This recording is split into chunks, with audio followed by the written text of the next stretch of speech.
The next Ethiopian Prime Minister, the 2020 election uncertainty analysis. Who will win the next election? In this uncertainty analysis, we've run a really huge and complex algorithm using Bayesian's approach and different artificial intelligence simulators to predict who would be the next Prime Minister in the 2020 Ethiopia election. Most of the data is taken from the 2019 census records. This stochastic discrete event analysis and artificial intelligence is as good as its data. The main variables used in the analysis are ethnicity, size of population mainly in the inner city, religion, political constituency, political awareness, access to social media, level of education, patriotism, press release and access to funds. These are the main variables considered in the analysis that could potentially skew the vote of the population. Data overview. Estimated Ethiopian population as of 2019 is 113,156,372.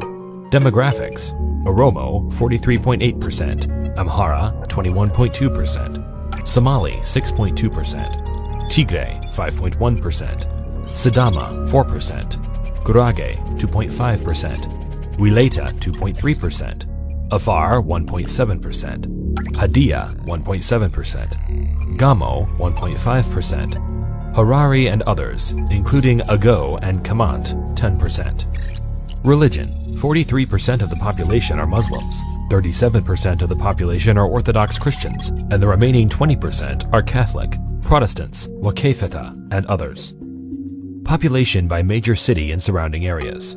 Addis Ababa Finfini, 7,823,645. Dir Dawa, 649,687. Mekele, 315,546. Adama, Nazareth, 513,995. Bahar Dar, 268,899. Gondar, 153,914. Dese, 136,056. Hawassa, 113,097. Jima, 228,306. Bishoftu, 104,215. Kombolcha, 93,605. Harar, 90,218. The analysis assumes a fair and free election will be conducted, and that 100% of all the errors, bugs, the curse of dimensionality, and problems of overfitting of the machine learning programs are fixed. Methodology: Bayesian Belief Network, BBN, uses conditional probability, stochastic discrete event simulation, and other machine learning or artificial intelligence algorithms that have been implemented to complete the analysis. Based on the analysis, the probability that Mr. Juwar will win the 2020 election, given the current ethnic demography, religious impact, population distribution, access to media and election campaign funds, and political constituency, is 62.35%. Whereas the probability that Abiy Ahmed will win the coming election, given the current ethnic demography, religious impact, population distribution, access to media and election campaign funds, and political constituency, is 37.3%.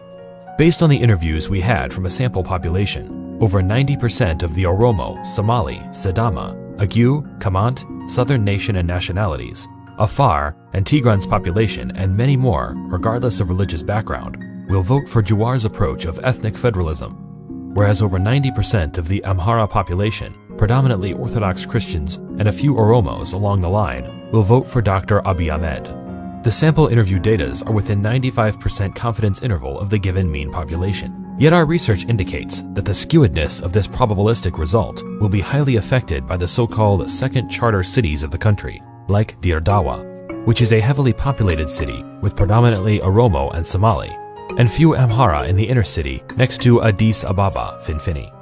Now the question is, what will happen if Juwar is elected and nominated as the Prime Minister of Ethiopia in 2020? Will Dr. Abiy really be ready to peacefully transfer power if he lost the election, or will he embarrass his Nobel Peace Prize?